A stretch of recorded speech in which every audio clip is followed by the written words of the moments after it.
Thank you, Governor Lamont and First Selectman Peter Tussey. It's an honor to serve as your Master of Ceremonies today for the second Greenwich Economic Forum. So thank you, Bruce and Jim, for inviting me to represent Yahoo Finance here.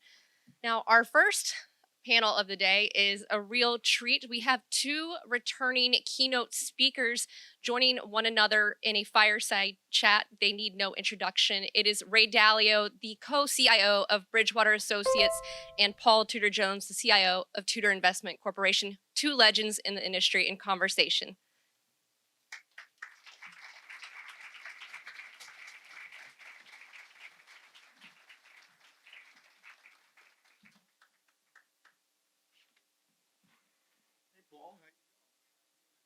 Hey, I've got to just say one thing.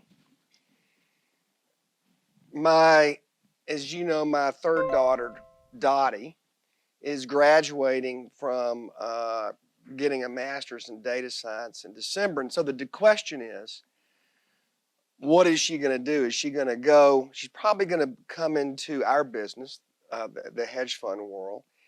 And so I'm trying to figure out, she's trying to figure out, do I try and teach her myself my craft, which may be outdated because the future might be, some would say might be machines and models, or does she go the quant route as opposed to the macro discretionary route? Either way, she's probably going to be involved in macro. What I've told her, I said, listen, because she had a undergraduate degree in psychology, she got a master's in psychology, so she doesn't have the economics training. I was an economics major, you're an economist. And I said, here's what's going to happen. No matter what you do, when you graduate, you're going to go to the Bridgewater website and you're going to get on economicprinciples.com, where there are over 2,000 pages. And I said, you're going to read every single page, because if you want to truly understand macroeconomics, there literally is no better education than what's available publicly on that website. And just as someone who consumes virtually everything that's written on modern economic theory, macro, etc., I would kind of liken Bridgewater to the charter school movement in education, where you had traditional public education, and then 30 years ago, practitioners, by doing, created a new way of teaching in classrooms that has been extraordinarily successful. And you can see the side-by-side metrics, and there's not even a comparison. So I would say that I'm so thankful to be having this conversation with what I think is certainly the greatest, one of the greatest economists living today, who's made economics understandable and comprehensible and relevant. And it's because you are a practitioner as opposed to a theorist living in academia. And all I've got to say is that you're really good now, but I actually think that when you die, you're going to be really famous. Oh, I could look forward to that. Yeah, there's good news there, right? Paul and I have known each other for about 30 years. You were clerking on the Cotton Exchange, and so it was about 30 years ago. Yeah, and so anyway, you can tell we've fallen in love with each other since. So and you know, well, I won't take the time to give the back at you, because we got a little bit of time, and we can talk about that. We like I just wrote a piece. I'm now at a stage of my life which I'm sharing some thoughts, and so yeah, I put those things on a website, and I also do LinkedIn, and so I just wrote a piece for Bridgewater and also a piece for LinkedIn that'll come out today, which is titled "The World Has Gone Mad and the System is Broken." And so Paul and I talk about that. But can I just say one thing? It was so funny because over the last couple of days, ever since we decided to do this, I kept thinking, okay, you've got to control yourself, because I know this is going to be on Yahoo Finance. You got to be careful what you say, because you don't want to have it come back and be a problem for you down the road. Because when you look, and I can't wait to read your newsletter to see just how actually honest you were. Because when you look at it, you're going, "Oh my Lord, this is not even real." Right. So I think we should talk about why it's not even real. So how about you give it the first go? I'm going to just start with saying Donald Trump is the greatest salesman in the history of this country. He has somehow been able to move the Republican Party into believing that a 5% budget deficit, adjusted for the economic strength that we have right now, is a reasonable proposition and one that is good government policy.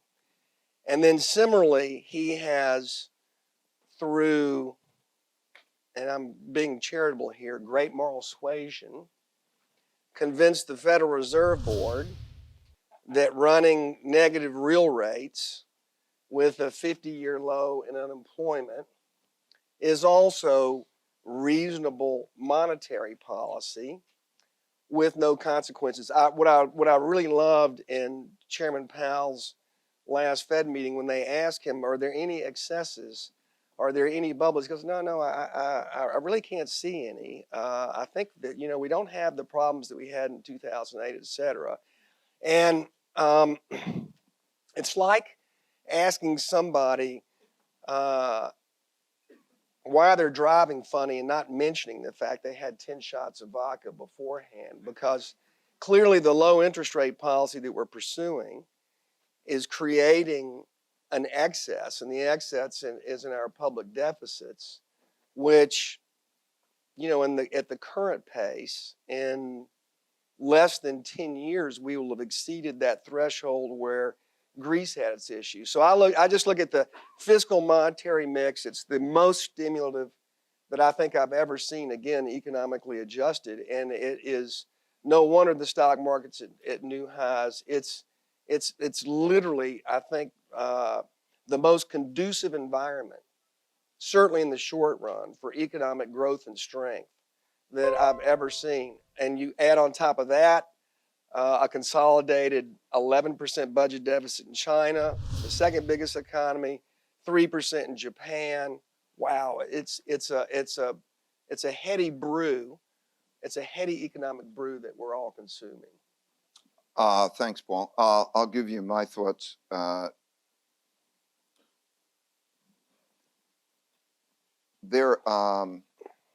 have a template, which is that there's productivity over a period of time raises our living standards, and so how you invent and change and improve is one of the things over a long period of time. And then there's a short-term debt cycle, which we call a business cycle, which we're now 10 years into, and it's long. And then most importantly, there's a long-term debt cycle. And the long-term debt cycle means that you can always hit the economy with stimulation. You can always give it a jolt. And so the way that we used to do that was with interest rate cuts. But when you hit zero, like in 2008 and 2009, we hit zero. Just like in 1929 and 32, we hit zero. The same thing happens in terms of the need to print money and buy financial assets. And that printing of money and buying financial assets, about $15 trillion, has created the mechanics of it is, you couldn't not print the money, but the mechanics of it is that there is the purchases of those financial assets by the central bank, who gives money to the central bank, to investors who sell their bonds, and now they have $15 trillion more money. And so we now, that's created the paradigm that we have. And so anybody who's in the investment business right now or an investor knows that the world is awash with money. And the reason that is because investors take that money and they buy other investments. And so there's an abundance of money. For those who have creditworthiness, they can borrow. That produced a mechanical reaction in which the interest rates were low in relationship to the return on equity for companies, so they would buy their equity back, they would merge, and there would be acquisitions. And it pushed the interest rates so low that we have such low interest rates and negative interest rates in some countries and near negative interest rates here. And so the world is looking for a yield. And because the world is looking for a yield for something, companies also can sell dreams rather than earnings. So we're living in a world now where you no longer really as much need earnings. So the number of companies that produce earnings is the lowest since the dot-com bubble in terms of their need, because you can sell a dream. And so there's a reaching for the yield, and we have a negative. And this, as a result of the accumulation of the money at the top and technology, we have a situation in which naturally those who have money have a lot of money in credit, and those, it doesn't trickle down. It's not going to trickle down because we also have a system where at the lower ends, the balance sheets, the income statement, the nature of lending is not the same. And so it doesn't trickle down. And as a result, we have a large wealth gap. And so we have a situation with a large wealth gap.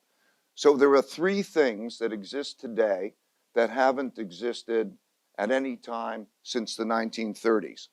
You know, one of the main things in my life that I've learned is that whenever I've been surprised, it's because of things that haven't happened to me before, and mostly haven't happened in my lifetime. So that I've had to study history, and because if it's happened before. And those three things that are happening today are last happened in the 1935 to 40 period. And what I mean is, first, there's a large wealth gap. It's a big thing. It'll change, it'll affect markets, it'll affect our society in a very important way. So that wealth gap produces populism of the left and populism of the right, and there's a war that is going on. And that war has a big effect on markets, and it has a big effect on economies, has a big effect on markets. So if we were to say, what would be the impact, let's say, of a democratic election, and how taxes will change as a result of that, corporate taxes and so on, they'll be unwound. And so that will be an issue in pricing of markets and so on. But there's a large wealth gap that's not being dealt with. So there's a large wealth gap at the time that there's not effective monetary policy. So number one, large wealth gap and political gap and polarity, that we are at each other's throats, and it is not functional. The combination of how the media and the political system works or doesn't work together is a major problem. Number two, very much like the 30s, number two is the absence of the effectiveness of monetary policy, because you can't make it go further. Europe is dead in the water, Japan is dead in the water, and so you can't just print more money and put it in the hands of investors, and that system just is not going to work. So now you have to deal with the mechanics of, do you have political coordination? I don't think so. Do you have political coordination working with monetary coordination? Politicians can't be coordinated with each other, and they can't be coordinated with monetary policy. So you don't have the stimulant. Now let's imagine you have a downturn, and you don't have a good stimulant. Very similar to the 1930s. Okay, it's not a pretty picture. If we have a wealth gap that we're at each other's throats, and this is when times are good, when the stock market's at the high and the unemployment rates are low, imagine what it's going to be like when we get a downturn. And a downturn will come. When we get a downturn, we don't have effective monetary policy. And number three, in that time, is the important thing is the change in the world order. Meaning, what we have now is not a unipolar world.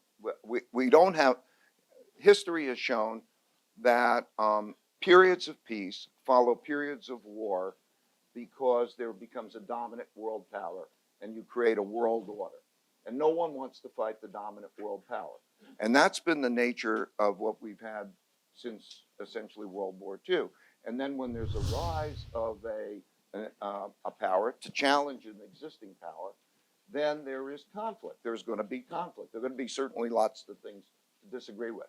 And so when we deal with, let's say, the rise of China or other countries, or perhaps the decline of the United States in some ways, we have things to argue about. So there's different kinds of wars. We call them wars. But there's a trade war. There's a technology war. There's a geopolitical war. And there could be a capital war. The capacity of that war is a material thing. So when we look at that analogous position, I would say you're at the end of a cycle, meaning the force that drove us from 2008 and 9, the bottom in 2008 and 9, to where we are today, which was quantitative easing and the lowering of interest rates and corporate tax cuts, cannot push us farther. We can't go farther. And from there, we have those elements of risk. So when I look at it is, yes, it's crazy. It's crazy that we have negative bond yields.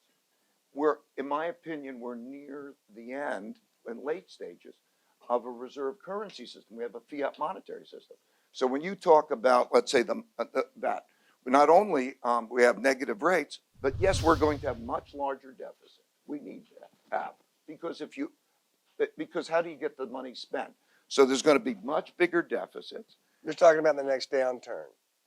Well, we're going to have bigger deficits if we didn't have a downturn. Right. Because we have record deficits No. without it. And then when you put a downturn on it and you take it cyclical, and that's not half the story. That's not half the story. It's not half the story because the larger story are the unfunded liabilities. Those unfunded liabilities are pension liabilities and they're healthcare liabilities. Those are promises to deliver. So we're living here in the state and we understand that. And so you could call it debt or you can call it pension liabilities.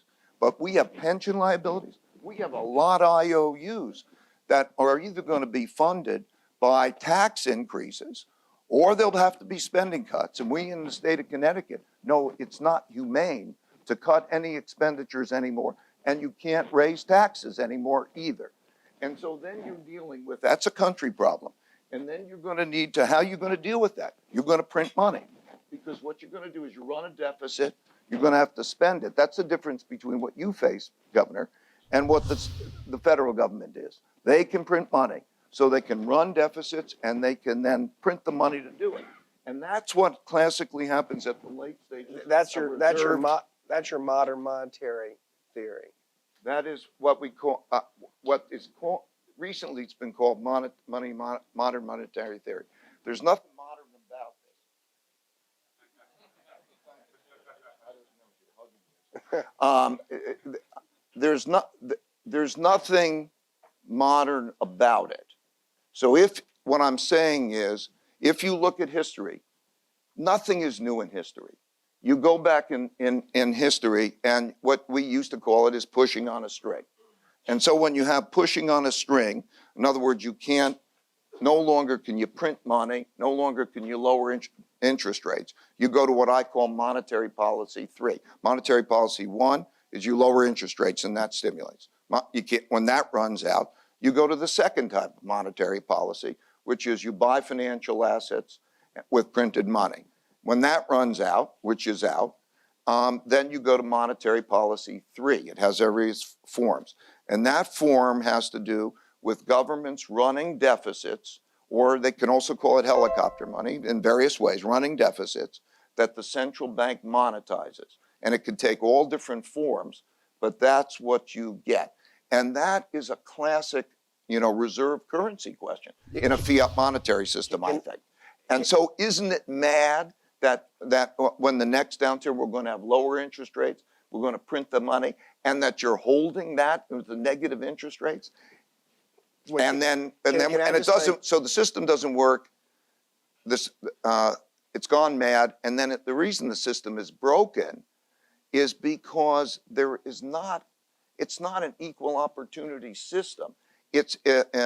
There's justifiable complaints about the failure of that system to produce education, to do those things. These people are justifiably saying this is broken because the system is broken. It needs to be reformed in a way that works better. In other words, let's increase the size of the pie. If it's done smart, you can increase productivity with increasing the size of the pie at the same time as you could divide it better. Anyway, I'm going on too long, but yeah, it means. I'm going to let you breathe a second. Modern monetary theory, I love it because when I hear people talk about it and attach some formality to it, I can't help but think about the evolution of its acceptance. It's kind of the same way that if you think about marijuana, its acceptance has changed over time. Because 50 years ago, it was illegal, reprehensible. So modern monetary theory, can you imagine Paul Volcker even considering modern monetary theory? Then about 30 years ago, we just said no. Same thing with marijuana. Then 20 years ago, all of a sudden we medicinalized it, and Japan actually began to implement the equivalent of modern monetary policy when they began to buy their own government debt. And then about 15 years ago, because it was medicinalized, we then had to decriminalize it. And then 10 years ago, it got widespread adoption because the United States did, Europe did, a variety of countries did. And now we're at a point where it's so widely accepted that we sugarcoat it, put it in gummy bear form, and it's just this widely accepted next stage when there's a problem. Because the next deficit, the typical recession, means that the budget deficit is going to increase somewhere between 10 and 30%. Can you imagine can you imagine a 10 or 15% budget deficit in the United States in the next downturn? So it's incredible to me because, again, I look at where we are. I mean, if you just think about the divisiveness that we have in this country now, think about we have a 5% budget deficit. Say normalize, if we just went back and normalized it at 2, so you take off 3%, $600 billion, if we subtracted that from where we are economically today, that works out to about 10% of an average family's income. So imagine if we didn't have that 3% that we're borrowing from our children, that we're fast forwarding on consumption. But we're not going to pay it back. Well, I'm just saying, and I hear you, and that's why I look at the world right now, and I look at the asset pricing, and the whole thing's just it's so incredible to me. If I think about just this next election and the difference between Donald Trump and Elizabeth Warren, we did this poll internally about where the S&P would trade if Elizabeth Warren became president. And then we took the bet, and then Biden and Buttigieg and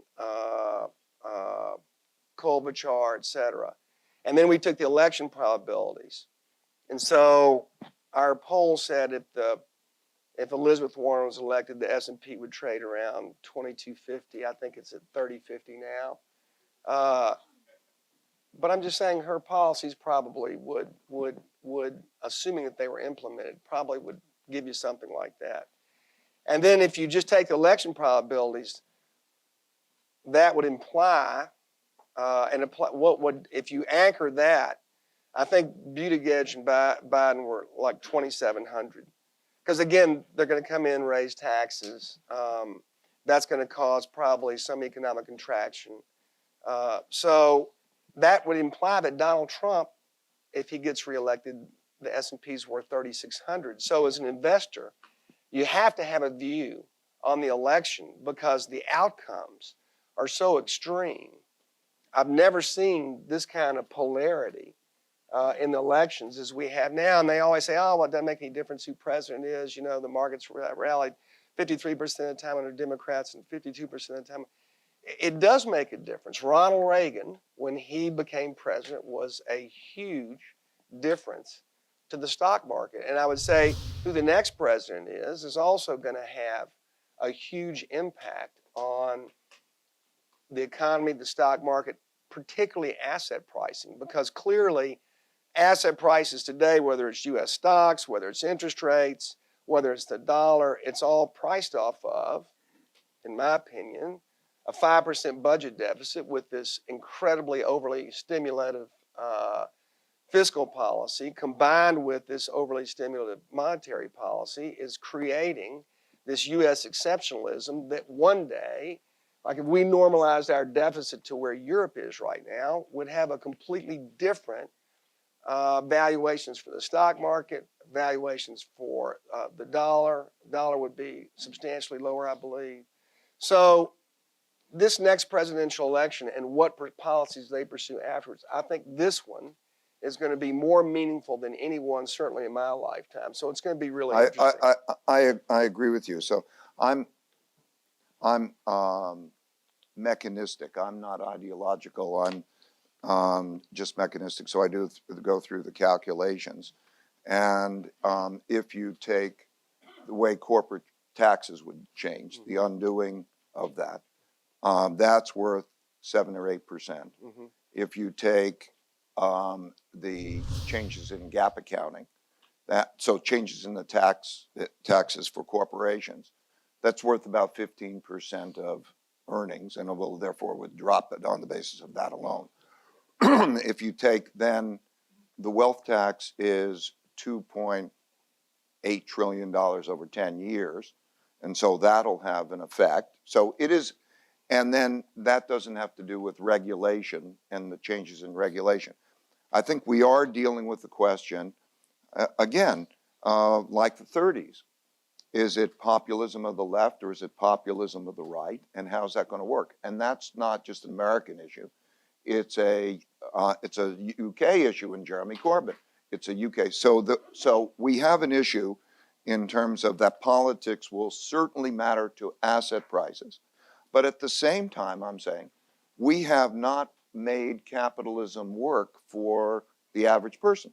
You and I spend a lot of time talking about philanthropy, and Paul really has taught me a lot, and he's been a role model for me through the Robin Hood Foundation of being able to do all sorts of things, and then we have Just Give and the things that he's done. So he and I know and really deeply believe in the fact that the system is unfair and is in many cases uneconomical, because what is the economics?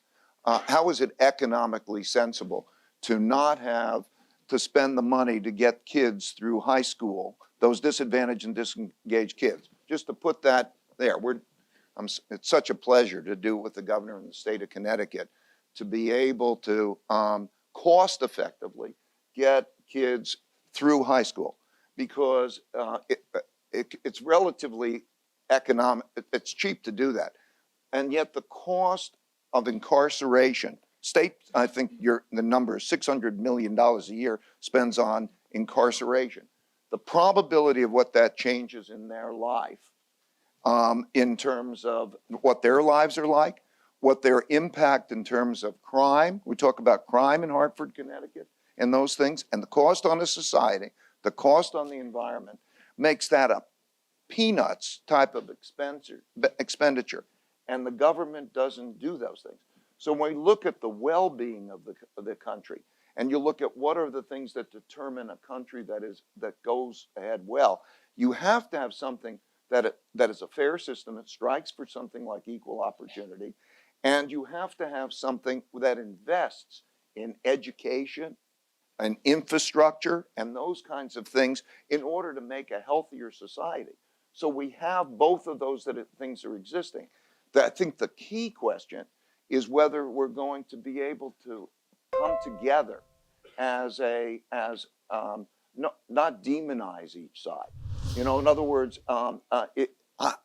there's a demonization and there's a split that's going on, and there's not a thoughtfulness in terms of how to engineer it, because we could make the pie increase. You know, in terms of your programs that I'm looking at my programs, that the economic return on investment of finding those things that could be done that educate people and so on, the all-in return on those investments are excellent. But you have when you have a state that can't have a budget, they can't invest in education. So we need to re-engineer that, but the we is the key question. Will we do it together, or will we do it like we're going to kill each other? And that'll have capital flows implications, because we're going to run large budget deficits. And then if you capitalists, capital stays where they like capitalism, and capitalism needs to be fixed. And if you don't fix it, you're going to have a revolution. And if you and then you're going to also chase the capitalists away. Yeah. So just so we're clear, to me, the fixing capitalism is so easy. You love measurement metrics. 50 years ago, 6.5% of corporate revenues went to shareholders. Today, that number is 13%. Why did it go from 6.5%, where it had been fairly stable for since the war? Why did it go to 13%? Milton Friedman said in 1970, the purpose of a corporation is to maximize profits. Then Gordon Gekko, famously, in 1987 said, greed is good. And all of us here, certainly, I remember that movie. We thought, wow, greed is good. Greed. And he said, greed for knowledge, greed for love, greed is good. Well, greed got us the opioid crisis, which killed nearly 1 million Americans. Greed's got us wealth disparity that's 5 times where it was 50 years ago. And greed has created the greatest divisiveness this country's ever had. And so shareholders, the shareholder primacy, if you just think about it, there's $2 trillion of corporate profits. 50 years ago, $1 trillion of that would have gone to employees, the 90 million American workers. It would have gone to communities. It would have gone to saving the planet. It would have gone to customers. But now it goes to increasingly the 1%. And it wasn't by design. There wasn't a plebiscite. And it wasn't because bad people or because good people did bad things or anything like that. It was unfortunately just a natural, unchecked movement because of the fact that we as a culture thought business is where you make your money and that's all that you do. 45% of our waking time that we're not eating or that we're not recreating or commuting is spent at work. We're never going to fix the social problems that address us today if we do not start in the workplace. And the easiest place to start is we have 6 million employees of public companies that today do not make a living wage, that live under the poverty line. 6 million. So hopefully culturally, and this is where just capital, hopefully organically, we can make everyone think, okay, whether I'm a shareholder or I sit on a board, I have an employee that's not making a living wage, and yet we're paying ourselves dividends, we're engaging in share buybacks, et cetera. Is that really the American way? Is that fair? Shouldn't I first be thinking about that group of stakeholders that are so critical? And just remember, those 6 million employees that are living under not making a living wage, living under the poverty line, are being subsidized, right, by all of us in this room. So it's actually a tax on the rest of society to have a worker that works for your company that doesn't make a living wage. So I'm so excited that we're talking about stakeholder capitalism so that we can begin to move back to that balance where we were 50 years ago. Just one last thing. 50 years ago, oh, by the way, in 1969, 1968, 1967, when shareholder profits were 6.5% of the pie, GDP was double what it is right now. It was double what it is right now. So you can, if you think about blank sheet of paper, if we're solving for the perfect society, what level of profits and compensation do we need to have to encourage Ray Dalio, Steve Jobs, Bill Gates, the entrepreneurs of the world to go create businesses? Does it have to be where it is right now with this enormous striation between the least paid and the highest paid? And again, another question would be CEO pay. If a question that I would ask as a shareholder and as a director is, how many employees do we have not making a living wage relative to what I am paying the CEO? It's a legitimate cultural, social, moral, ethical question to ask. And hopefully we're going to start asking that in every damn boardroom. I don't think that's going to work. I love Ray. Well, what I mean is, This is the same discussion you and I had last year on the Yeah. wagon. yeah. Not that wagon, but the quail wagon.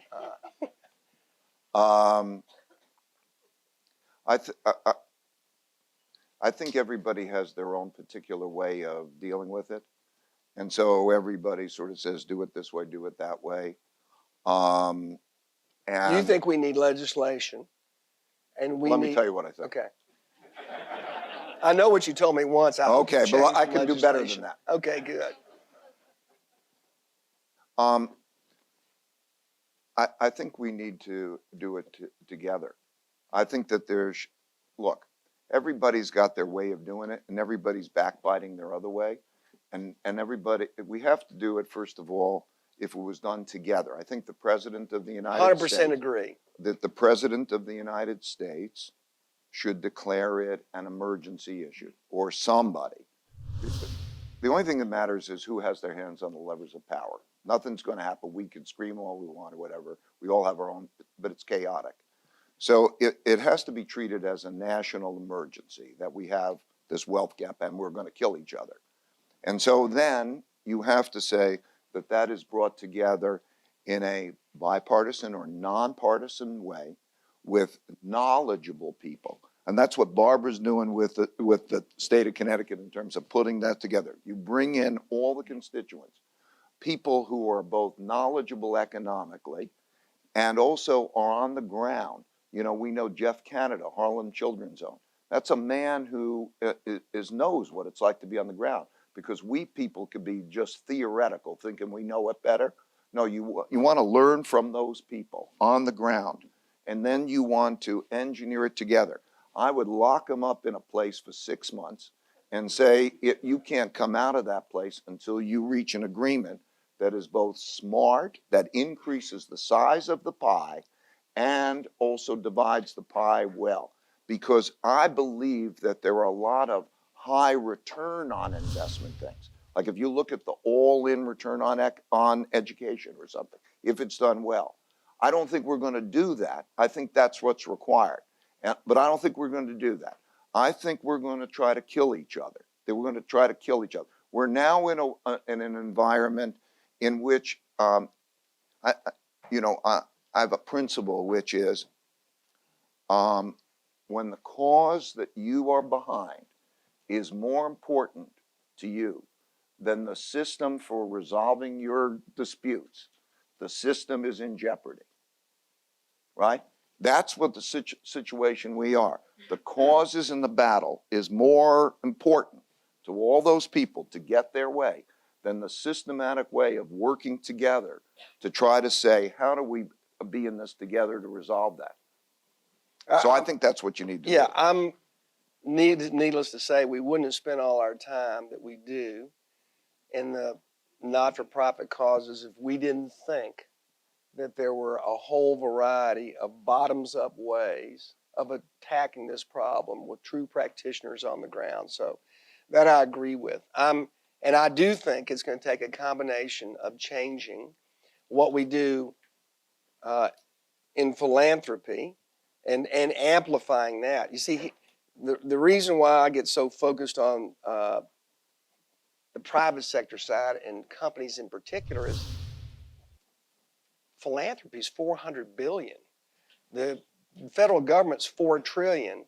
And Business is 16 trillion. So business is 40 times the size of private philanthropy. So we've got to use all three working together, exactly the way you said, to expand the pie, maximize each of those three different sectors so that we can go back to having a country that is united and happy and tolerant and loving and giving towards each other. We have the greatest country in the whole world. We just need, as you say, to take the time, bring the intellectual capital, and get us back on track. I think it's time for us to go. Yeah. That was a wonderful Thanks, Paul. discussion. It's always fun. Such a treat.